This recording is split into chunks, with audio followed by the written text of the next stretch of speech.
Hello friends, good morning. നമ്മുടെ Kerala TV സീരിയലിലേക്ക് എല്ലാവർക്കും സ്വാഗതം. അങ്ങനെ അഭിത അവിടെ ഇരിക്കുന്ന സമയത്താണ് അനഘ എന്ന് പറയുന്ന പെങ്കൊച്ചിൻ്റെ കോള് വരുന്നത്. ഞാൻ അനഘയാന്ന് പറഞ്ഞു. ഞാൻ നാട്ടിലെത്തിയിട്ടുണ്ടെന്ന് പറഞ്ഞപ്പോഴത്തേക്ക് അഭിക്ക് പേടിയായി തുടങ്ങി. അഭിക്ക് മിണ്ടാൻ പറ്റുന്നില്ല. നാണക്കേട് ഒഴിവാക്കാനാണ് ഞാൻ ഗൾഫിലേക്ക് പോയതെന്നും ഇനി എനിക്കപ്പം കുഞ്ഞിനെ കാണുമ്പോൾ എപ്പോഴാണ് കല്യാണം കഴിഞ്ഞതെന്നും അതുപോലെ കുഞ്ഞിൻ്റെ അച്ഛൻ എവിടെ എന്നൊക്കെ പലരും പരിചയക്കാരായിട്ടുള്ളവരൊക്കെ എന്നോട് ചോദിക്കും. അത് ഒഴിവാക്കാനായിട്ട് ഒരു വാടക വീട്ടിലാണ് ഞാൻ താമസിക്കാൻ പോകുന്നത് എന്ന് അനഘ പറഞ്ഞു.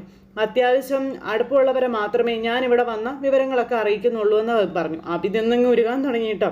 അതും എൻ്റെ കാര്യങ്ങൾ കൃത്യമായിട്ട് അറിയാവുന്നവരെ മാത്രമേ അറിയിക്കുന്നുള്ളൂ എന്നും പറഞ്ഞു. പിന്നെ നീ എന്താ ഇത്രയും കേട്ടിട്ടൊന്നും മിണ്ടാത്തെ എന്ന് ചോദിക്കുമ്പം അഭി നാലുപാട് നോക്കുക, ആരെങ്കിലും കേൾക്കുന്നുണ്ടോയെന്ന്. അത് പിന്നെ എനിക്ക് എത്രയും പെട്ടെന്ന് നിന്നെ കാണണം, കണ്ടേ പറ്റുമെന്ന് ആ പെങ്കുച്ച് വാശി പിടിക്കുമ്പോൾ നീ എന്തിനുള്ള പുറപ്പാടാ അനഘേ? അതൊക്കെ നേരിട്ട് കാണുമ്പോൾ ഞാൻ പറഞ്ഞോളാം. ഞാനൊരു വല്ലാത്ത പ്രതിസന്ധിയിലാണെന്നും അവിടെ എനിക്കൊപ്പം നിൽക്കേണ്ടത് നീയാണെന്നൊക്കെ പറഞ്ഞ് സംസാരിച്ചുകൊണ്ടിരിക്കുന്ന അഭിയുടെ പിന്നാലെ നമ്മുടെ നവ്യ വരൂ. അപ്പോഴേക്കും അഭി പതുക്കെ തിരിഞ്ഞു നോക്കി നവ്യയെ കണ്ടു. പെട്ടെന്ന് ഞാൻ നിന്നെ വിളിക്കാൻ കേട്ടോ എന്നും പറഞ്ഞ് ഫോൺ അങ്ങ് കട്ട് ചെയ്തു. അപ്പോഴേക്കും ഇതെന്താണെന്ന് ഓർത്താൽ അനഘ ഇങ്ങനെ ഇരിക്കുക. അപ്പം നവ്യ ഇങ്ങനെ നവ്യയുടെ അടുത്തേക്ക് വരും കേട്ടോ. നിനക്ക് എന്താ പറ്റിയത്? നീ മനസ്സിനൊരു സമാധാനം ഇല്ലാതെയാണല്ലോ നടക്കുന്നത്. നിനക്ക് എന്താ പറ്റിയ? ആരെയും നീ ഭയക്കുന്നതെന്നൊക്കെ ഇങ്ങനെ നവ്യ ചോദിച്ചപ്പം ഞാൻ ആരെയെങ്കിലും ഭയക്കുന്നുണ്ടെന്ന് നിന്നോട് പറഞ്ഞോ എന്ന് നവ്യയോട് അഭി ദേഷ്യത്തോടെ ചോദിക്കുമ്പോൾ അത് നീ പറയേണ്ട കാര്യമില്ലല്ലോ, അത് നിന്റെ മുഖം കാണുന്നവർക്ക് എന്താ മനസ്സിലാകത്തില്ലേന്ന് നവ്യ തിരിച്ചു ചോദിക്കുക.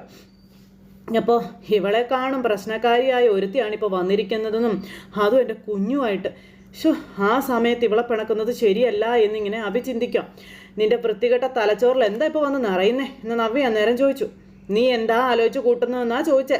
അത് പിന്നെ നവ്യേ, ഞാൻ നിന്റെ കാര്യങ്ങളൊന്നും നോക്കുന്നില്ല എന്ന് നീ ഇടയ്ക്കിടയ്ക്കൊക്കെ പരാതി പറയാറുണ്ടല്ലോ. നവ്യ എന്നിങ്ങനെ നോക്കുക. എങ്ങനെയാണ് ഞാൻ നിന്റെ കാര്യങ്ങൾ നോക്കുന്നത്? എനിക്ക് നക്കാപ്പിച്ച ശമ്പളവും കാര്യങ്ങളല്ലേ കിട്ടുന്നത്. 50,000 രൂപ കുറയാതെ നിനക്ക് കിട്ടുന്നുണ്ടല്ലോ. ആ പൈസയ്ക്ക് നിനക്ക് ചിലവൊന്നുമില്ലല്ലോ. ചിലവില്ലെന്ന് നിന്നോട് ആരാ പറഞ്ഞത്? എൻ്റെ വണ്ടിക്ക് പെട്രോൾ അടിക്കുന്നത്, അല്ലാതെ പച്ചവെള്ളത്തിലല്ല എൻ്റെ വണ്ടി ഓടുന്നത്. അങ്ങനെ ഓരോന്നിനും പൈസ മാറ്റുമ്പോൾ അത് തികയാതെ വരിക. നീ എനിക്കൊന്നും വാങ്ങിച്ച് തന്നില്ലെങ്കിലും യാതൊരു കുഴപ്പമില്ല. നിനക്ക് എന്നൊന്ന് സ്നേഹിച്ചൂടെ എന്നൊക്കെ ചോദിക്കുന്ന നവ്യയോട് കമ്പനിയിൽ നിന്ന് എന്നെ ആദർശേട്ടൻ പറഞ്ഞു വിട്ടതിന് ശേഷം മാനസികമായിട്ട് ഞാൻ ആകെ തകർന്നു പോയി. എനിക്ക് വല്ലാത്തൊരു മാനസികാവസ്ഥയാണെന്ന് പറയുമ്പോൾ അതിനു മുന്നേ നിനക്ക് നല്ല സ്വഭാവമായിരുന്നു എന്ന് ചോദിച്ചു. എന്നാൽ ഇപ്പോഴത്തെക്കാളും മെച്ചമായിരുന്നു ഞാൻ. നിന്റെ കുട്ടിക്കാലത്തെ പറ്റി മുത്തശ്ശി കൃത്യമായിട്ട് എന്നോട് പറഞ്ഞു തന്നിട്ടുണ്ട്. അന്ന് തൊട്ടേ ഒരുവിധം ദുർശീലങ്ങളൊക്കെ നിനക്കുണ്ടായിരുന്നു എന്ന് മുത്തശ്ശി പറഞ്ഞത്. കൊച്ചുമോനെ പറ്റി മുത്തശ്ശി പരദൂഷണം പറഞ്ഞതൊന്നുമല്ല, ഭാര്യ എന്നുള്ള നിലയിൽ നിന്നെ നന്നാക്കാൻ വേണ്ടി എന്നോട് പറഞ്ഞതേ ഉള്ളൂ എന്നും പറഞ്ഞു. അപ്പം നമ്മൾ തമ്മിൽ അടിയും വഴക്കമൊക്കെ ആണെങ്കിലും നീ പോയി കഴിയുമ്പോൾ വല്ലാത്തൊരു ഒറ്റപ്പെടലായിരിക്കും എനിക്കെന്നൊക്കെ പറഞ്ഞ് അഭി തട്ടി വിടുമ്പം നീ വെറുതെ തമാശ പറയരുതെന്ന് പറഞ്ഞു നവ്യ. അപ്പം എൻ്റെ മനസ്സിലുള്ളതാണ് ഞാൻ പറഞ്ഞത്. അത് നിനക്ക് തമാശയായിട്ട് തോന്നിയെങ്കിലും എനിക്ക് പിന്നെ ഒന്നും പറയാനില്ലെന്നൊക്കെ പറഞ്ഞ് ഡയലോഗ് ഇറക്കുമ്പം നീ ഈ പറയുന്നതിൽ ആത്മാർത്ഥത ഉണ്ടെങ്കിൽ ദൈവം നിന്റെ കൂടെ നിൽക്കും. അല്ലെങ്കിൽ ദൈവം നിന്നെ ശിക്ഷിക്കും. അത്രേ എനിക്ക് നിന്നോട് പറയാനുള്ള അഭി എന്നും പറഞ്ഞുകൊണ്ട് അവിടെ നിന്ന് നവ്യ അങ്ങ് പോയി. എന്നും പറഞ്ഞുകൊണ്ട് അഭി ഇങ്ങനെ അവിടെ നിൽക്കുക. ഇത് കഴിഞ്ഞതിന് ശേഷം പിന്നെ കാണിക്കുന്നത് ദേവയാനിയും നയനയും കൂടെ ടെക്സ്റ്റൈൽസിൽ ചെന്ന് അവിടെ ഇരുന്ന് ഡ്രസ്സ് എടുത്തുകൊണ്ടിരിക്കുക. നവ്യയുടെ 7ാം മാസമല്ലേ വരുന്നത്. അപ്പോൾ അതിന് വേണ്ടി ഡ്രസ്സ് എടുക്കാൻ പോയതാണ്. അപ്പോൾ നവ്യയുടെ ഇഷ്ടങ്ങളൊക്കെ മോൾക്കല്ലേ അറിയൂ. അപ്പോൾ 7ാം മാസ ചടങ്ങിന് നല്ല ഡ്രസ്സ് നമ്മൾ എടുത്തു കൊടുക്കണമെന്നൊക്കെ ദേവയാനി പറയുമ്പോൾ ഈ സമയത്ത് അഭിയായിരുന്നു ചേച്ചിക്കൊപ്പം ഷോപ്പിങ്ങിനൊക്കെ വരേണ്ടതെന്ന് എന്നെ പറയുക. പറഞ്ഞിട്ട് കാര്യമില്ല മോളെ, ഇതൊക്കെ അവന് സ്വയം തോന്നി ചെയ്യേണ്ടതല്ലേ എന്ന് ദേവയാനി ഇങ്ങനെ പറയണം. അല്ലാതെ നമ്മൾ പ്രഷർ ചെലുത്തി ചെയ്യേണ്ട കാര്യങ്ങളൊന്നും അല്ലല്ലോ എന്നൊക്കെ. അപ്പോൾ ഏതൊരു പെൺകുട്ടിയും ഏറ്റവും കൂടുതൽ ആഗ്രഹിക്കുന്നതേ അവരുടെ ഭർത്താവ് അവർക്ക് ഇഷ്ടപ്പെട്ടതൊക്കെ വാങ്ങിച്ചു കൊടുക്കണം എന്നുള്ളതാണ്. ഇനിയിപ്പോൾ അതൊന്നും നടക്കത്തില്ലല്ലോ മോളെ. പിന്നെ അതേപ്പറ്റിയൊക്കെ പറഞ്ഞിട്ട് എന്താ കാര്യം? ഒരു കാര്യവും ഇല്ല എന്നൊക്കെ പറഞ്ഞ് ഇവരിങ്ങനെ ഇരിക്കുന്നു. അങ്ങനെ ഇവർ ഓരോ ഡ്രസ്സുകൾ എടുത്ത് നോക്കാം. മോളുടെ ചേച്ചിക്ക് വേണ്ടുന്നതൊക്കെ മോൾ ആദ്യം എടുക്കുക, പിന്നീട് നമുക്കുള്ള എടുക്കാം അങ്ങോട്ടോ എന്ന് ദേവയാനി പറഞ്ഞു. അപ്പോൾ ഇവർ ഇങ്ങനെ സെലക്ട് ചെയ്തുകൊണ്ടിരിക്കുക. ഈ സമയത്താണ് ദേവയാനിയും നയനയും കാണാതെ അങ്ങോട്ടേക്ക് അനാമികയും സംഘവും എത്തുന്നത്. അപ്പോൾ എൻ്റെ കല്യാണം കഴിഞ്ഞ് പോയതിന് ശേഷം അച്ഛൻ എനിക്ക് ഒന്നും വാങ്ങിച്ചു തന്നിട്ടില്ലെന്നും പറഞ്ഞുകൊണ്ട് മകൾ അച്ഛനോട് പറയാം.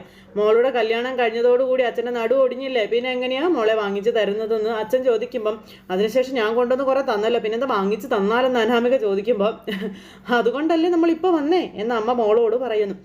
ആ സമയത്ത് ഇവരിങ്ങനെ ഡ്രസ്സ് എടുത്തുകൊണ്ടിരിക്കുന്ന നയനയും ദേവയാനി ഇപ്പോൾ ഒരു ബ്ലൗസ് പീസ് എന്ത് ചെയ്യുന്നു ചോദിച്ചപ്പോൾ ബ്ലൗസ് പീസ് അപ്പുറയുണ്ടെന്നും പറഞ്ഞ് ചേച്ചി കാണിച്ചു കൊടുക്കും. അപ്പോഴത്തേക്കും നയന നോക്കുമ്പോൾ കാണുന്നത് ഇവർ 3 പേരും കൂടെ നിൽക്കുന്നത്. ഇത് കണ്ടപ്പോഴത്തേക്ക് ഞെട്ടി നമ്മുടെ നയന ഇങ്ങനെ നിൽക്കുക കേട്ടോ.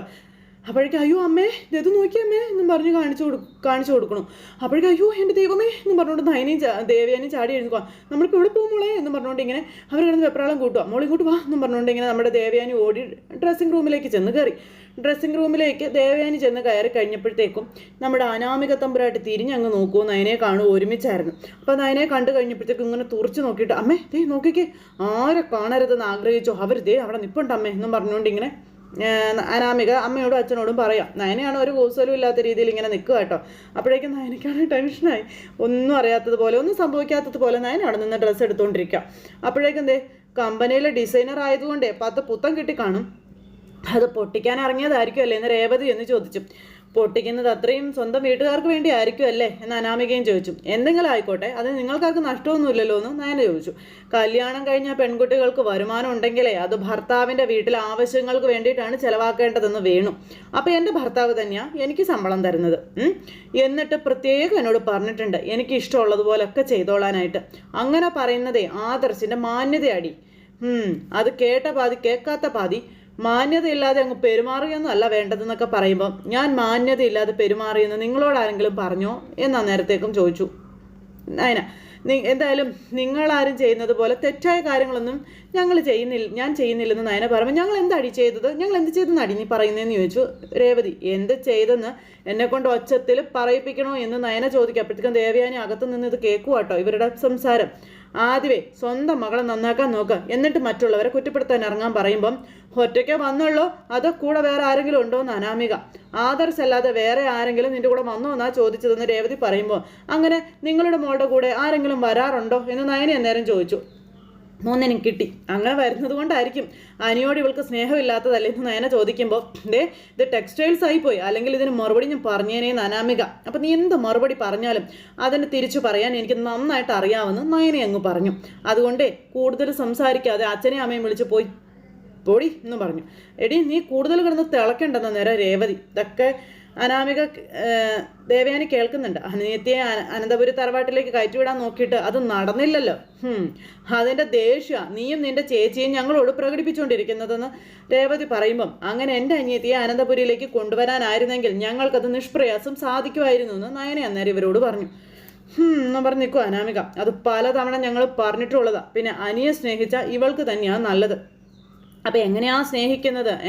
ഒരുത്തി എൻ്റെ മോളെ അനിയെയും വേർപിരിച്ച് അടങ്ങുമെന്നും പറഞ്ഞുകൊണ്ട് നടക്കുകയല്ലേ എന്ന് ചോദിച്ചപ്പോൾ താലി കെട്ടിക്കൊടുത്ത് ആളെ സ്നേഹിച്ചു കഴിഞ്ഞാൽ ആരും ആരുടെ പിന്നാലെയും നടക്കത്തില്ലെന്ന് പറഞ്ഞു നയന. അപ്പം ഇവളോടൊന്നും സംസാരിച്ചിട്ട് കാര്യമില്ല, നമുക്ക് വെറുതെ നാണം കെടാന്നല്ലാതെ. അതുകൊണ്ട് അച്ഛനും അമ്മയും വരാൻ നോക്കുന്നും പറഞ്ഞുകൊണ്ട് അനാമിക മോൾ അങ്ങ് പോവും അച്ഛനെയും അമ്മയും കൂട്ടി. അനിയത്തെയും കൂട്ടുകാരും കൂടി ചേർന്ന് തല്ലിയതിൻ്റെ വേദന ഇതുവരെ മാറിയിട്ടില്ല കേട്ടോ. അത് ഞങ്ങൾ മറന്നിട്ടുമില്ല കേട്ടോ എന്നിങ്ങനെ വേണു പറയണു. അതും പറഞ്ഞ് അവരങ്ങ് പോണു. അവരങ്ങ് പോയി കഴിഞ്ഞപ്പോഴത്തേക്കും ദേവയാനി ഇറങ്ങി വന്നു. ഇവർ പോയോ എന്നറിയാൻ വേണ്ടി ഓടി വന്ന് നോക്കുക.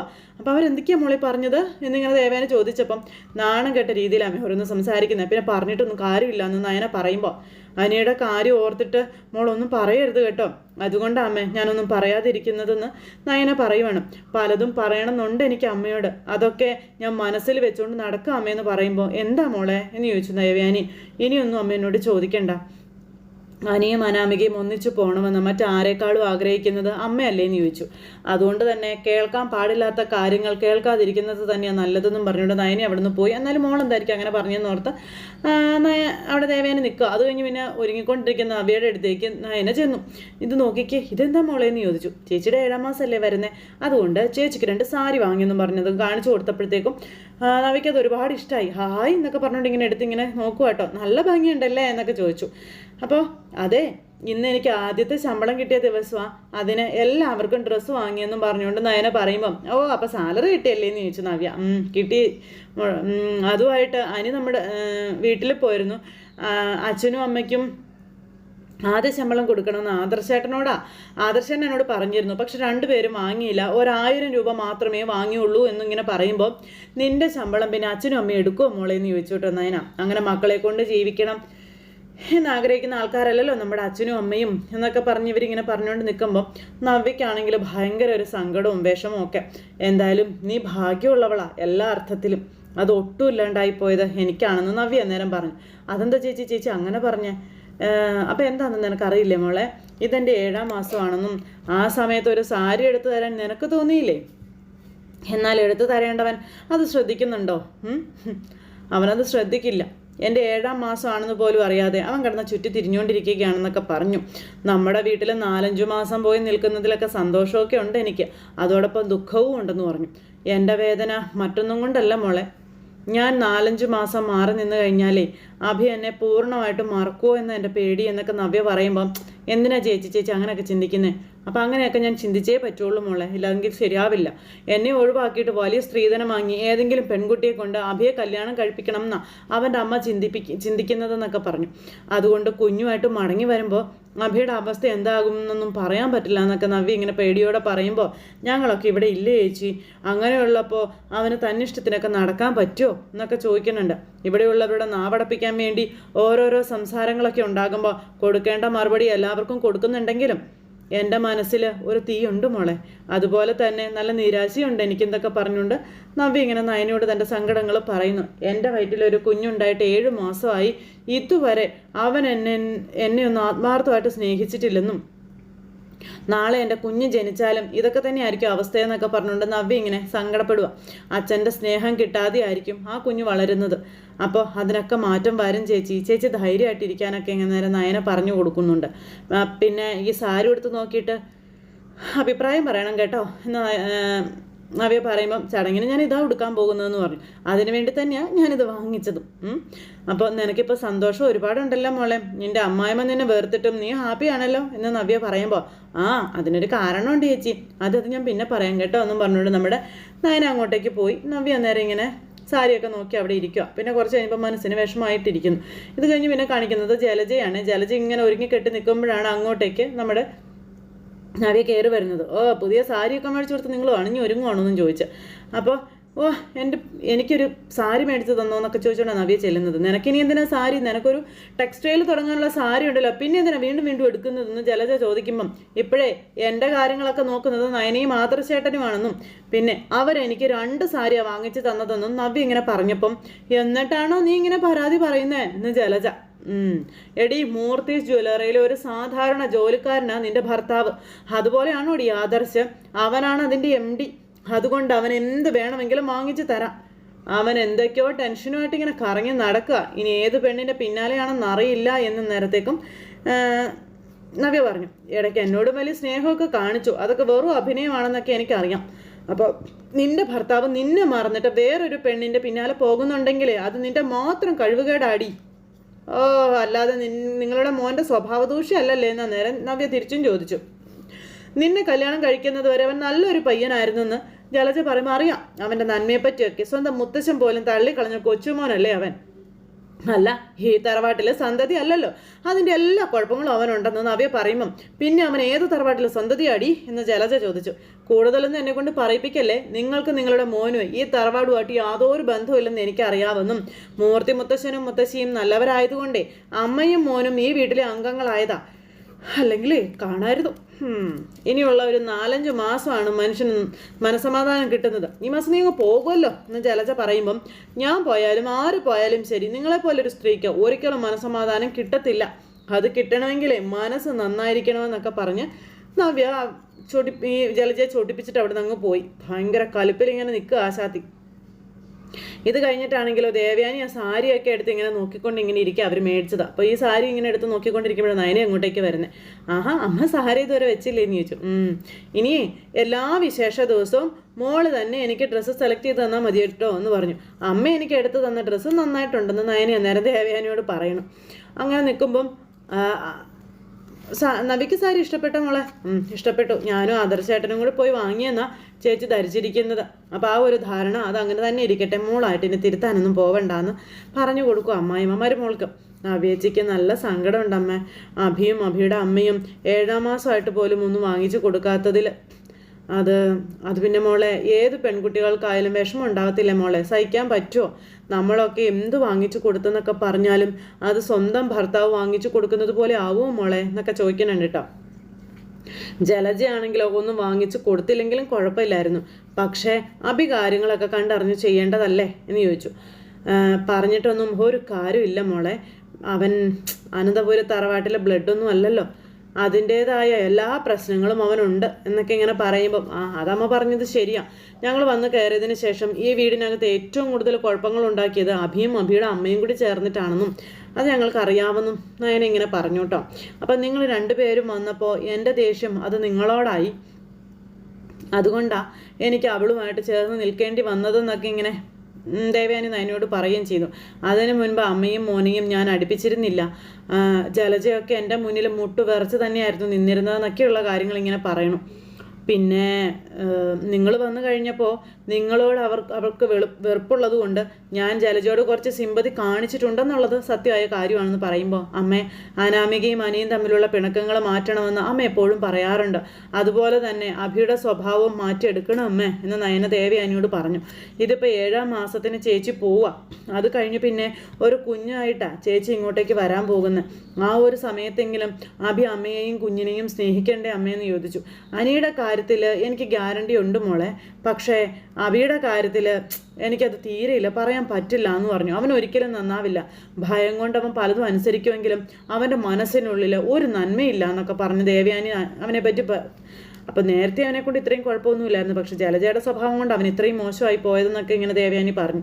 കുട്ടികളാകുമ്പോൾ അമ്മയുടെ ശിക്ഷണം മാത്രം കിട്ടിയാൽ പോരല്ലോ, അച്ഛൻ്റെയും കൂടെ ശിക്ഷണം കിട്ടണ്ടേ, എങ്കിലേ കുട്ടികൾ നന്നാവൂ എന്നൊക്കെ പറയുമ്പം ശരിയാന്ന് പറഞ്ഞു. അതെ മോളെ, നാളെ ഞാനേ മോളെടുത്ത 1-2 സാരികൾ എടുത്ത് കാണിക്കാം, അതിലേതാ നല്ലതെന്ന് പറയണം കേട്ടോ എന്ന് പറയുമ്പം 2 നല്ലതായിരിക്കും അമ്മയെന്ന് പറഞ്ഞു. അങ്ങനെ അത് പറഞ്ഞാൽ പറ്റില്ല, മോള് പറയണമെന്ന് പറഞ്ഞു. അതെ, ഇങ്ങനെ പോകുന്ന പോക്കിനെ ആരെങ്കിലും നമ്മളെ കാണും കേട്ടോ. കാണുമ്പോൾ കാണട്ടെ എന്ന് വെച്ച് എൻ്റെ മോളെ എനിക്ക് സ്നേഹിക്കാതിരിക്കാൻ പറ്റുമോ എന്ന് ദേവയാനിയുടെ വകയൊരു ചോദ്യം. അങ്ങനെ 2 പേരും കൂടെ ചിരിയും കളിയൊക്കെ ആയിട്ട് അവിടെ നിൽക്കുകയാണ്. നയനെ അങ്ങ് പോയി. അത് കഴിഞ്ഞ് പിന്നെ നവിയെ കാണിക്കുന്നത്. നവി ഇങ്ങനെ വിഷമിച്ച് മുറിയിലിരിക്കുമ്പോൾ അഭി റൂമിലേക്ക് വന്നു. ഇതെങ്ങനെയുണ്ട് എന്ന് നവിയെ ചോദിച്ചു. കൊള്ളാവല്ലോ, നല്ലതാണല്ലോ, ഇത് ഞാനെടുത്ത് തന്നാണോ എന്ന് അഭി ചോദിക്കുമ്പം നീ ഈ നൂറ്റാണ്ടിൽ എനിക്ക് സാരി വല്ലതും എടുത്ത് തന്നിട്ടുണ്ടോടാന്ന് നവ്യ തിരിച്ചു ചോദിച്ചു.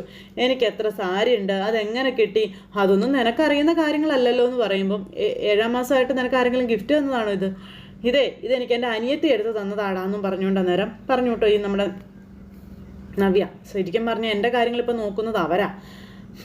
ആദർശേട്ടൻ എൻ്റെ കാര്യത്തിലുള്ള ശ്രദ്ധ പോലും നിനക്കില്ലല്ലോടാന്ന് പറയുമ്പം നിന്നെ ആദ്യം ഇഷ്ടപ്പെട്ടത് ആദർശേട്ടനല്ലേ, ആ ഇഷ്ടം ഇപ്പോഴും അയാളുടെ മനസ്സിൽ കാണുമായിരിക്കുമോ എന്നൊക്കെ പറഞ്ഞു നിൽക്കുമ്പം അങ്ങനെ ഒരു സ്വഭാവക്കാരനല്ല നിൻ്റെ ഏട്ടൻ. അയാളെപ്പോലെ ഒരു മാന്യനെ ഞാൻ എൻ്റെ ജീവിതത്തിൽ ഇതുവരെ കണ്ടിട്ടില്ലെന്ന് പറഞ്ഞു. അങ്ങനെ നിനക്ക് ഞാൻ സാരി വാങ്ങിച്ച് തരാം എന്ന് പറഞ്ഞുകൊണ്ട് അഭി ഇങ്ങനെ ഡയലോഗ് ഇറക്കുന്നു. സ്വർണ്ണവും സാരിയൊക്കെ വാങ്ങിച്ച് തന്നാൽ നല്ല സ്നേഹമുള്ള ഭർത്താവ് അല്ലേ, തന്നില്ലെങ്കിൽ കാശിന് കൊള്ളാത്തവൻ അതല്ലേ. അപ്പം നീ ഒന്നും എനിക്ക് വാങ്ങിച്ച് തരണ്ട അഭി, നീ എന്നെ സ്നേഹിക്കുന്നുണ്ടെന്ന് എന്നെ ഒന്ന് ഫീൽ ചെയ്യിപ്പിച്ചാൽ മാത്രം മതിയെന്ന് നവി ഇവനോട് പറഞ്ഞു. അതുപോലും ഇല്ലല്ലോടാ, പിന്നെ എന്താടാന്നൊക്കെ ചോദിച്ചു. ഇവർ 2 പേരും കൂടെ അങ്ങോട്ടും ഇങ്ങോട്ടും വഴക്കും വക്കാനുമായിട്ട് ഇങ്ങനെ നിൽക്കുകയാണ്. അപ്പോൾ പിന്നെ അനാമികയുടെ കാര്യവും പറഞ്ഞു. ഞാനിവിടെ ഇങ്ങനെ നീയുമായിട്ടും അനാമികയൊക്കെ ആയിട്ട് തല്ലിയും വഴക്കിട്ടൊക്കെ മുന്നോട്ട് പൊക്കോളൂ എന്നാ നീ വിചാരിച്ച് വെച്ചിരിക്കുന്നല്ലേ എന്ന് ചോദിച്ചപ്പോൾ എൻ്റെ പൊന്ന നവ്യ നീ ഒന്ന് നിർത്താം, ഞാൻ നിൻ്റെ കാര്യങ്ങളൊക്കെ ശ്രദ്ധിച്ചോളാം, ഇവിടെ ഉള്ളപ്പോൾ നീ ശ്രദ്ധിക്കുന്നില്ല, പിന്നെയാ ഇവിടുന്ന് പോയതിന് ശേഷം അങ്ങനെ ആ ഒരു ഇതും പറഞ്ഞ് ഇവർ 2 പേരോട് അങ്ങോട്ടും ഇങ്ങോട്ടും വഴക്കായിട്ട് നിൽക്കുന്നിടത്തുനിന്നത്തെ കഥ അവസാനിച്ചിട്ടുണ്ട്. അപ്പോൾ എല്ലാവരും കാത്തിരുന്ന് കാണണം കേട്ടോ. എല്ലാവർക്കും നല്ലൊരു ദിവസം ആശംസിക്കുകയാണെങ്കിൽ നന്ദി.